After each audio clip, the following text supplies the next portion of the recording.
Rajya Sabha TV का ये बेहद ख़ास प्रोग्राम है गुफ्तगू। और गुफ्तगू में आज है हमारे साथ जाने माने राइटर, डायरेक्टर और प्रोड्यूसर रमेश सिप्पी।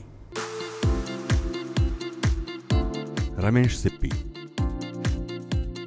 23 जनवरी 1944 को अविभाजित भारत के कराची, सिंध में जन्मे रमेश सिप्पी एक जाने माने फिल्म निर्देशक और निर्माता हैं। उनके पिता जीपी सिप्पी भी एक सफल फिल्म निर्माता रहे हैं, जिनकी कुछ फिल्मों में रमेश सिप्पी ने बतौर असिस्टेंट डायरेक्टर भी काम किया। रमेश सिप्पी की सर्वाधिक चर्चित और कामयाब फिल्म है शोले।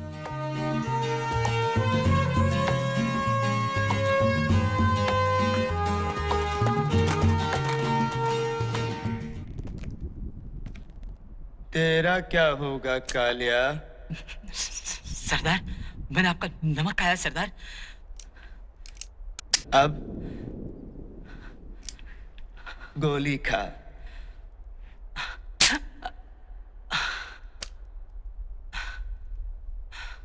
कमाल हो गया।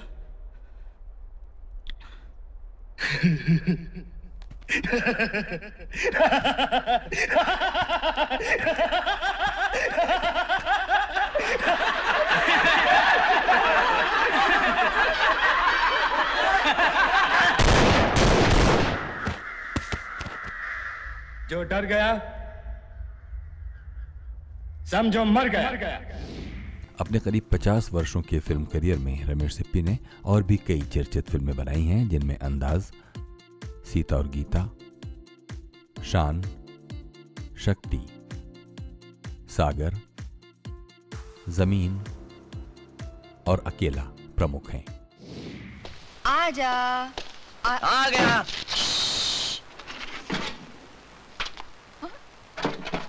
तुमको भी अभी आना था। अरे तुम्ही ने तो कहा आजा। अरे तुमको नहीं, चूहे को बोल रही थी। बोल क्या है? कुछ नहीं, एक चाय का सवाल है। कोई चाय वाय नहीं मिलेगी। अरे क्यों? मुझे जॉनी और मैया की शादी पे जाने के लिए तैयार होना है। अरे जाना तो मुझे भी है। अरे! क्या? अभी अभी सारी सफाई की थी और जरा देखो तुम क्या कर रहे हो। Sorry ma'am. अरे भाई, रात भर एक छोटी सी नाव में बैठकर जागता रहा और तुम एक चाय के लिए, सिर्फ एक चाय।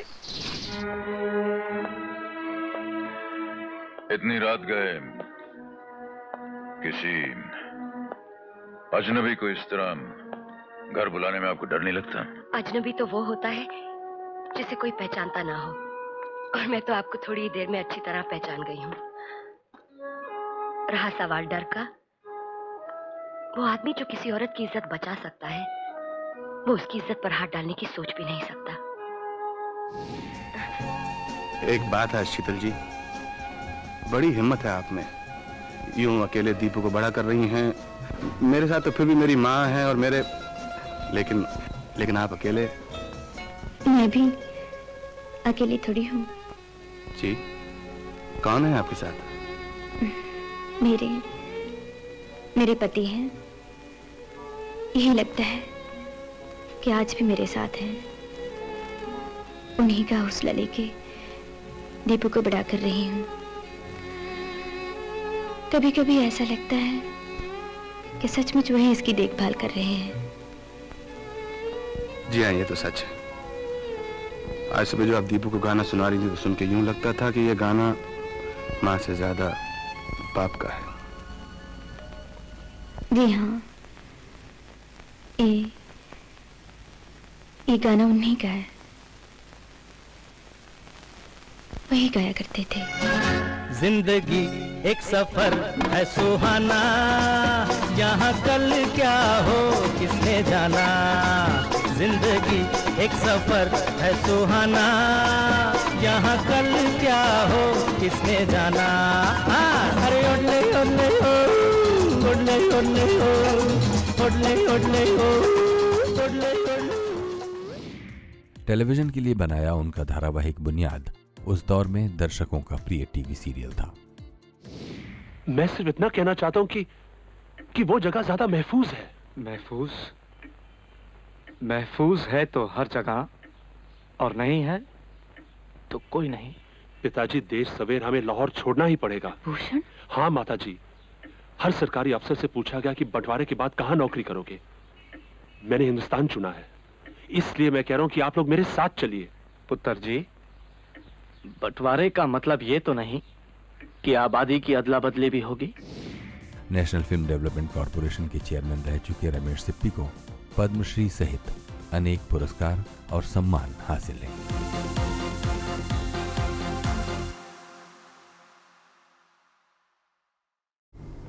बहुत बहुत स्वागत है रमेश जी। नमस्कार। हमको बताइए, आप तो एक तरह से कि विभाजन पूर्व के भारत में पैदा हुए, जो कि शायद अब पाकिस्तान का हिस्सा है। सागर सरहदी हमसे ये बात बार बार कहते हैं कि उन्हें ये बात समझ में नहीं आती वो कौन सी ऐसी ताकतें हैं जो किसी इंसान को उसकी मर्ज़ी के बिना दरबदर कर देती हैं, विस्थापित कर देती हैं। और ये दर्द जो लोग भी विभाजन से पहले भारत में पैदा हुए, उनको ये हमेशा सताता रहता है। उनके लेखन में, उनकी पेंटिंग में, कविताओं में, यहाँ तक कि फिल्मों में भी आता रहता है। आपने क्या अनुभव किया इस बारे में? मैं इस बारे में इतना एक्सपीरियंस्ड इसीलिए नहीं हूँ कि मैं जब पैदा हुआ सन 1944 में, तो मैं जब पैदा हुआ वहाँ और आया यहाँ तो 3 वर्ष का था मैं। अब उस वर्ष में इतने कम उम्र में क्या आदमी दुखड़े ले आएगा साथ में, मुझे तो पता ही नहीं था क्या हो रहा है। तो ये मैं इस बात के पीछे तो नहीं छुपूंगा कि जो मेरी अपनी जो एक्सपीरियंसेस हैं उसमें इसका हिस्सा हो। हाँ, फैमिली का ज़रूर था, तो उसकी जो रिफ्लेक्शंस और उसके जो उसका साया जो था उसका, तो वो तो पड़ा हुआ था। तो ऐसे नहीं है कि मैं बिल्कुल उस माहौल से दूर था, लेकिन ऐसा भी नहीं है कि बहुत मैंने कुछ सहा या कुछ दुख पाए या ऐसा नहीं हुआ। लेकिन दिल के नज़दीक था ये सब्जेक्ट, इसलिए बुनियाद बनी। अच्छा, अगर आप देखें कि आपके पिता खुद फिल्मों में सक्रिय थे और जब आपने आंखें खोली तो आपके इर्द गिर्द फिल्मों की ही एक दुनिया बसती थी। तो कुछ हमारे लिए याद कीजिए अपने पिता के जो हे डेज़ में, और फिर आपने बहुत सी फिल्मों में असिस्ट भी किया। और फिर बात कुछ ऐसी है कि मैं बस यूं ही चला जाता था। कभी कभी संडे जब स्कूल ना हो तो पिताजी के साथ सेट पे घुस जाते थे। मालिक के बेटे हैं तो ज़रा प्रिविलेज्ड हैं लोग, आओ भगत में लगे। हाँ, कुछ प्यार कर लेते हैं कुछ। लेकिन जब से मैं सेट पे गया तो एक उस वर्ल्ड की फैसिनेशन तो होने लगी। उस वक्त बिल्कुल ऐसा नहीं सोचा कि मैं एक दिन मैं फिल्म में बनाऊंगा या कुछ, ऐसे नहीं सोचा। लेकिन अजीब सा एक नई सी दुनिया नज़र आई मुझे और धीरे धीरे अच्छी लगने लगी। और जब स्कूल ख़त्म हुआ, कॉलेज शुरू हुआ, तो तब से ही मैं सेट पे जाने लगा, क्योंकि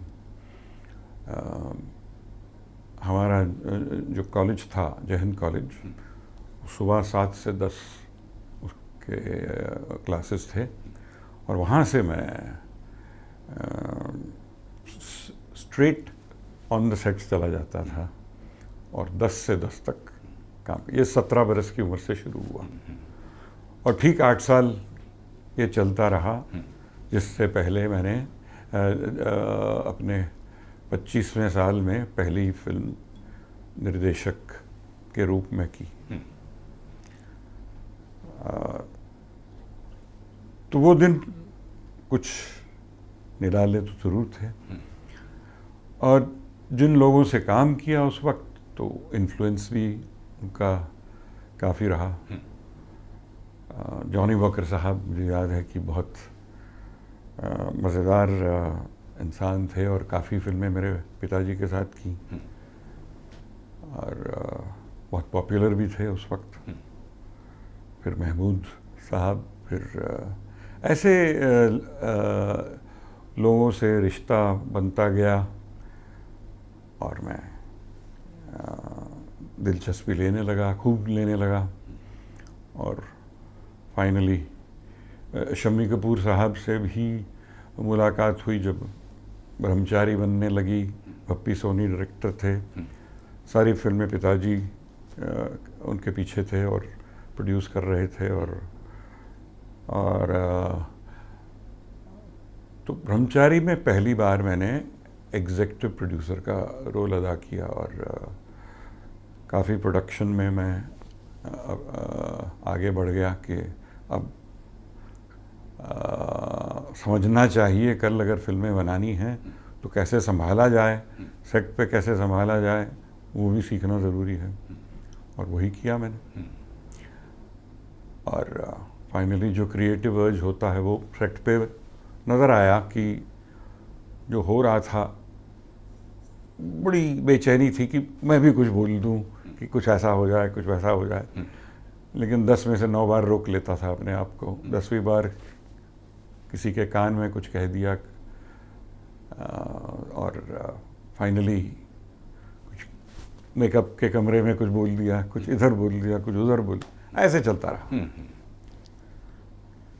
तो फिर जब पहली फिल्म बनाने की बात आई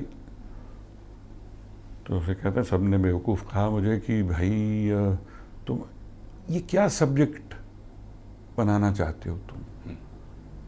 एक विडो और विडोअर, इन दोनों में आपस में एक रिलेशनशिप होगी। मैंने कहा क्यों नहीं हो सकती, दोनों का एक एक बच्चा है।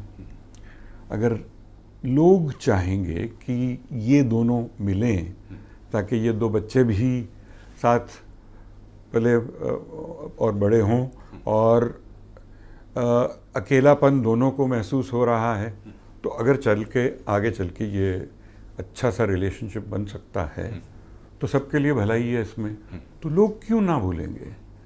देखने वाले भी दर्शक ह्यूमन होते हैं, वो तो चाहते हैं कि अगर हीरो है हीरोइन है तो मिले।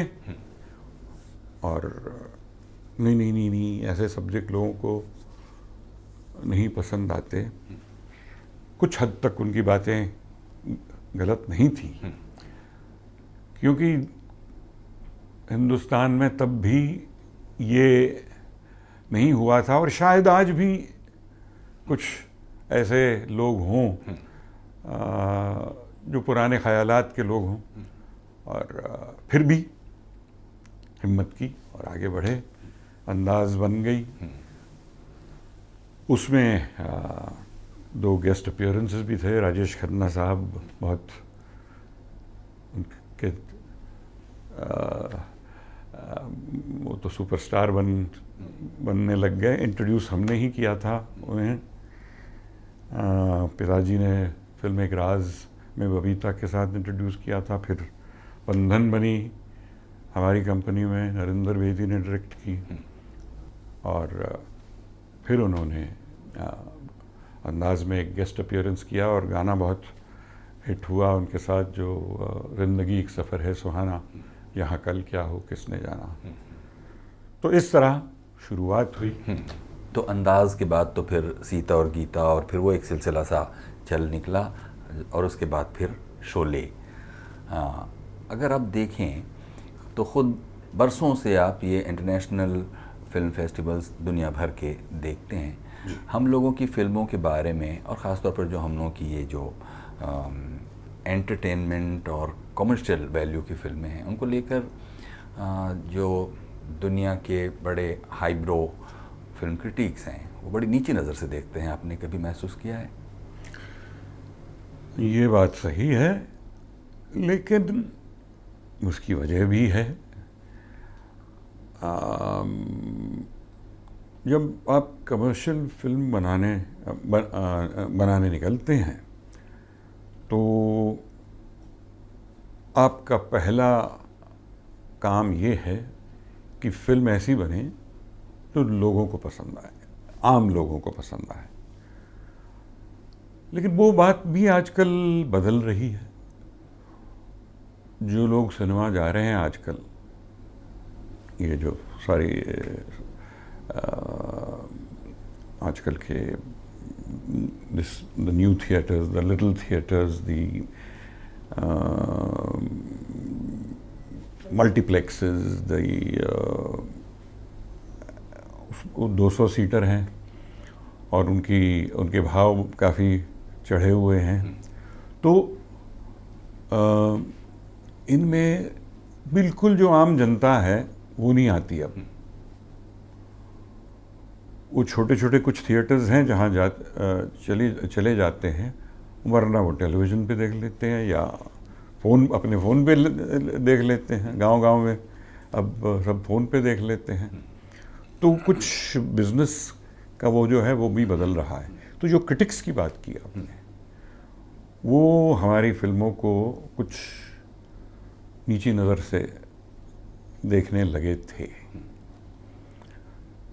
लेकिन जो मैंने फिल्में बनाई हैं उनको थोड़ा सा संभाल के बनाने की कोशिश की कि बननी तो कमर्शियल फिल्म चाहिए ताकि आम लोगों को पसंद आए, लेकिन ऐसी भी ना हो कि बाकी लोग बैठ ना सके या उन्हें समझ में ना का ये क्या बकवास हो रहा है। और तो इस तरह संभल के चलना पड़ता है कि मज़ा भी आए, एंटरटेनमेंट भी हो, लेकिन कहीं कोई ऐसी बात ना हो जो उन्हें लगे कि ये क्या छिछोड़ापन है और कैसे लोग ऐसे थोड़ी लोग बिहेव करते हैं।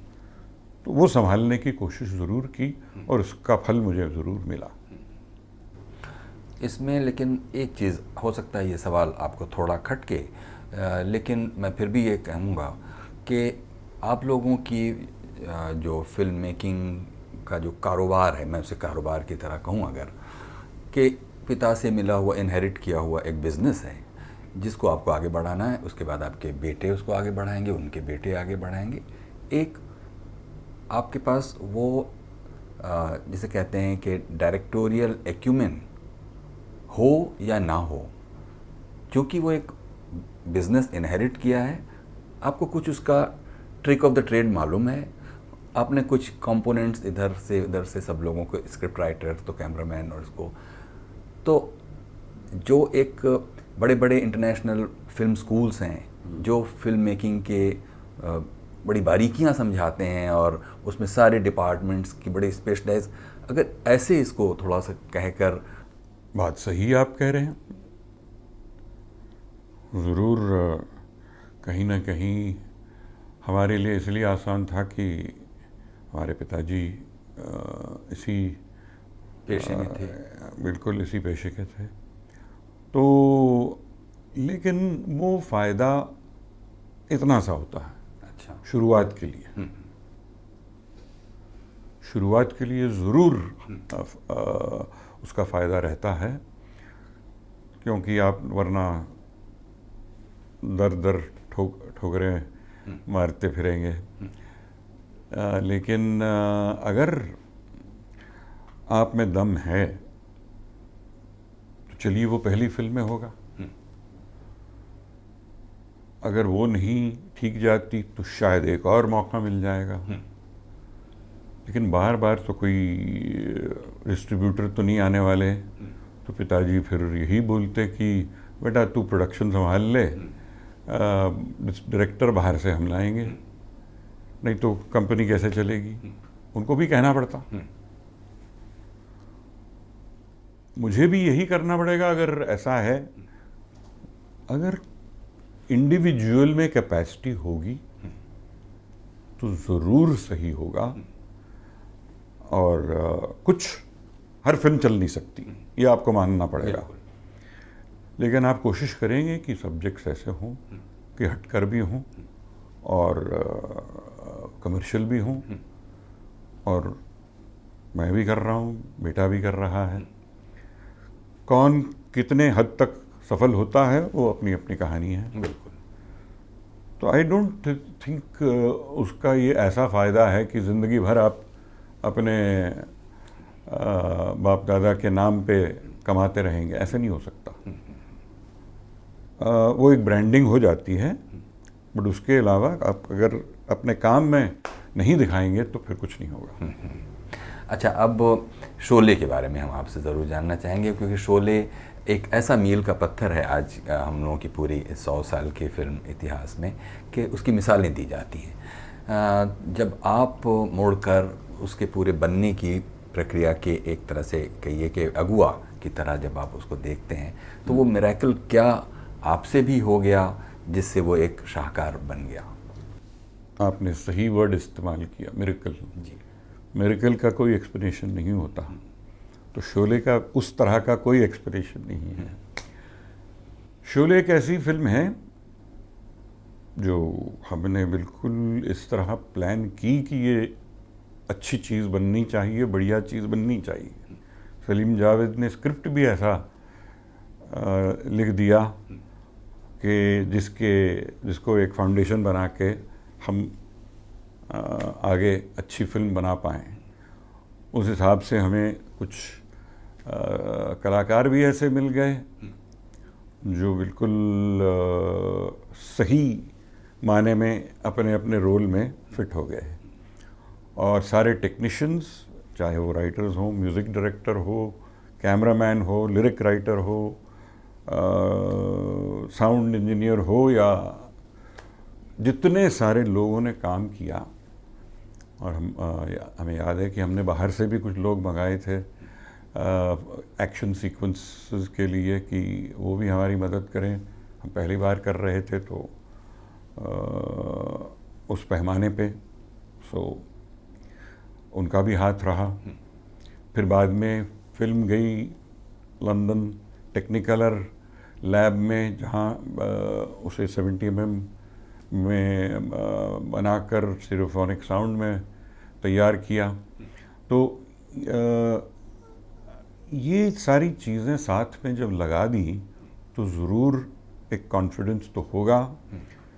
पहले तो पिताजी में था कॉन्फिडेंस कि हाँ भाई इसमें बात है, तो उन्होंने खुले दिल से पैसे लगाए, हिम्मत की, और हमने भी इस तरह सबने मिलकर ऐसा काम किया जिसका नतीजा जाहिर है। और बाकी रिलीज़ होने के बाद जो भी हमने मेहनत की उसका फल पहले तो ज़रूर मिला कि फिल्म मानी गई और चली और खूब चली। लेकिन आज 44 साल के बाद लोग उसे याद रखेंगे और आज इस तरह से उसकी बातें होगी, ये तो कभी सोचा नहीं था। तो ये प्लानिंग में कभी नहीं हो सकता। जो आप मिरेकल बोलते हैं, फिनोमेनन कहिए, मिरेकल कहिए, ये चीज़ें हो जाती हैं। कुछ चीज़ें सब मिलकर कुछ इस तरह हो जाती हैं कि किसी ने सोचा ना था वो हो जाता है, और वही हुआ। अब अगर बिल्कुल प्लानिंग के हिसाब से हो सकता तो फिर दोबारा हो जाता। ना उससे पहले हुआ ना उसके बाद हुआ। फिल्में हमने पहले भी अच्छी बनाई और उसके बाद भी अच्छी बनाई। उसका मतलब ये नहीं कि वो फिल्में अच्छी नहीं थी, मेहनत भी खूब थी उनमें, लेकिन शोले वाली बात नहीं पैदा होती। वो इसलिए नहीं पैदा होती कि बस एक वो बात है उसमें जो कोई नहीं समझा सकता। आप बताइए मुझे, अगर आपके पास जवाब है तो। मैं तो देखता हूँ कि हो सकता है कि आपको भी ना मालूम हो, लेकिन बड़े बड़े सेमिनार्स में और रिसर्च पेपर्स में आपको भी कुछ ऐसी रिविलेशंस सामने आते हों कि जो आपने सोचा नहीं था कि मेरी फिल्म में है, और लोग आपको ढूंढ के बता देते हैं। होता होगा, जरूर होगा। क्योंकि एक बात ज़रूर है, जो काम किया हमने किसी चीज़ को छोड़ा नहीं। एक एक बारीकी में हम गए, और एक एक साउंड, एक रील के लिए कुछ 100 रील निकले अलग अलग साउंड के।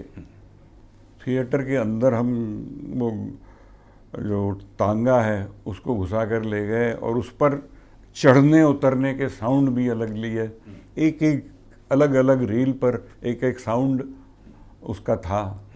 फिर म्यूज़िक भी इस तरह की बहुत से ट्रैक्स बने, फिर उनको मिक्स डाउन करके 100 में से फिर 50 हुए, फिर 20 हुए, फिर 12 हुए, फिर 6 ट्रैक पे आके पूरा हुआ। तो इस तरह from pre production, from scripting to pre production to planning to shooting to post production to release, मुझे तो इतना भी याद है कि थिएटर में जाकर कार्बन बदलना पड़ता था जहाँ पे 71 चलती थी, क्योंकि वो कार्बन जो था वो जल्दी उड़ जाता था। और थिएटर में ऑपरेटर इतना, उसको इतनी फिक्र तो नहीं थी, संभाल रहे थे, ऐसे नहीं कि देखभाल नहीं कर रहे थे, लेकिन चलाने दो, थोड़ा और चलने दो। मैं कभी कभी जाता था, अरे ये क्या इतना अंधेरा सा लग रहा है, क्यों ऐसे लग रहा है, मेरी फिल्म ठीक नहीं लग रही। तो अंदर घुस जाते थे तो समझ में आता। फिर हमने कार्बन खुद मंगाना शुरू किया और खुद लगाना शुरू किया, ऐसे होता। जब मैं छोटा था तो ग्रामोफोन मतलब रिकॉर्ड्स डायलॉग्स के बनकर बजा करते थे, ये किसका आइडिया रहा होगा? क्योंकि तब तक शायद ये आम चलन नहीं था, गाने ही LP EP रिकॉर्ड्स पर जाते थे जो विनाइल रिकॉर्ड्स थे। ये डायलॉग्स भी, साउंड ट्रैक भी कैसे, ये आइडिया किसका था? सही बात है, ये एक ऐसा फिनोमेनन हुआ कि इसकी शुरुआत ऐसे हुई कि थिएटर में लोग सेकंड और थर्ड वीक में डायलॉग दोहराने लगे, फोर्थ और फिफ्थ वीक में साथ साथ बोलने लगे, और सेवन्थ और एट्थ वीक के बाद डायलॉग से पहले डायलॉग बोलने लगे। अब उसकी वजह ये थी कि जब ये पॉपुलैरिटी नज़र आ गई तो ये ऑनेस्ट सबमिशन है आपका? नहीं है, क्योंकि ये मेरा आइडिया नहीं था, किसी ने सोचा नहीं था। रिकॉर्ड कंपनी वालों ने हमसे, पॉलिडोर वालों ने हमसे ये कहा कि अगर इसके डायलॉग का हम बना लें तो। डायलॉग के रिकॉर्ड कब बिकते हैं भाई, हिंदुस्तान में तो म्यूज़िक बिकता है, डायलॉग तो आकर फिल्म में देखते हैं, फिल्म को देख लेते हैं, तो फिर ये क्यों? लेकिन आपको कोई प्रॉब्लम होगा कि हम ट्राई कर लें? हमने भी बहुत नई चीज़ें की हैं, ट्राई की हैं, तो आप भी कर लीजिए। तो उन्होंने बनाया साउंड ट्रैक और डायलॉग को लेकर, तो इसकी जिम्मेदारी उनकी है और उनको ही ट्रिब्यूट जानी चाहिए कि उन्होंने ऐसा सोचा। लेकिन उसका असर कमाल का हुआ, लोग जाके फिल्म देखते थे और डायलॉग का मज़ा लेते थे, बाहर आकर रिकॉर्ड चलाते थे तो डायलॉग का मज़ा आता था, डायलॉग सुनकर वापस फिल्म देखने जाते थे, वो फिल्म देखकर वापस डायलॉग सुनने लगे। तो एक अजीब सा एक बिजनेस के टर्म्स में अगर देखें तो ये तो पॉलिडोर का खेल ही हो गया, मतलब पॉलिडोर ने अच्छा एक सिक्का फेंका। हाँ, बिल्कुल, जो क्रेडिट जिसकी है उसको मिलनी चाहिए। बात तो ये है, ठीक है डायलॉग सलीम जावेद के थे, फिल्म हमारी थी और सब कुछ बहुत से लोगों ने कंट्रीब्यूट किया, तो वो साउंड ट्रैक में भी कंट्रीब्यूशन था, क्योंकि जिस तरह उसकी रिकॉर्डिंग हुई, उसका बैकग्राउंड म्यूजिक हुआ, सब मिलकर होता है, इसीलिए। अच्छा, अभी हम सुन रहे हैं कि जिस जगह पे आपने शूटिंग की थी वहाँ जो चट्टानें थी उनको कुछ ब्लास्ट करके उड़ाया जाने वाला है, तो उसको लेकर कुछ अखबारों में खबरें थी, मतलब अभी हाल के कुछ नहीं हुआ वहाँ, बिल्कुल वैसा ही है जैसे पहले था, क्योंकि वो बर्ड सेंचुरी है। आई होप ऐसा ही रहे, बिल्कुल वही चट्टानें, वही कायम है सब। कहाँ पर है ये जगह? बेंगलोर और मैसूर रोड पे एक जगह है, रामनगरम, वहाँ वहीं पर है। रामनगरम जगह है, और उससे नहीं, वो एक्चुअल एक विलेज है वहाँ, लेकिन हम कुछ 1.5-2 मील अंदर गए और वहाँ हमने अपनी विलेज बनाई, क्योंकि वहाँ तो पथरीला इलाका था, इसलिए कहीं मंदिर बना लिया, कहीं मस्जिद बना लिया, और तो वो हमने टेरेन का एक फ़ायदा उठाकर वो कर दिया। बाकी अब भी कुछ नहीं है, वो सब उतर भी गया, लेकिन वो जगह कायम है।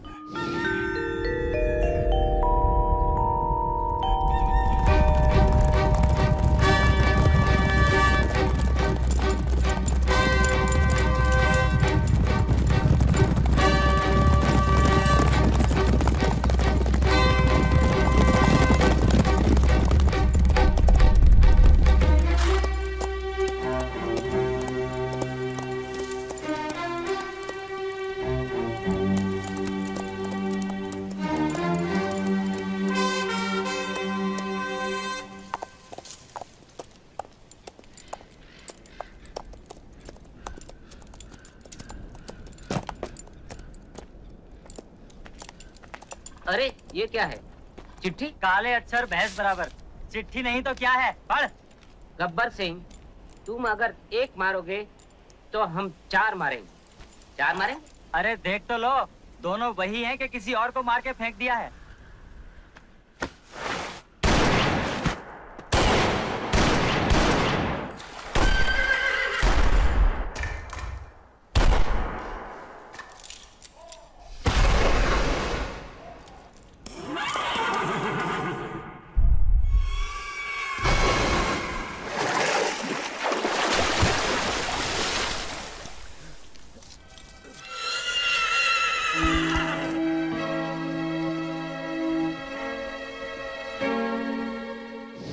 हाँ, तो रमेश जी, अभी जब आप NFDC में चेयरमैन के तौर पर काम करते हुए जो नई फिल्में आपके सामने आ रही हैं, उनके प्रपोजल्स आ रहे हैं, उसमें बहुत एक समझिए कि पिछले 20 वर्षों में भारत भी बहुत बदल गया, फिल्म मेकिंग भी बहुत बदल गई, दर्शकों की अपेक्षाएं भी बहुत बदल गई।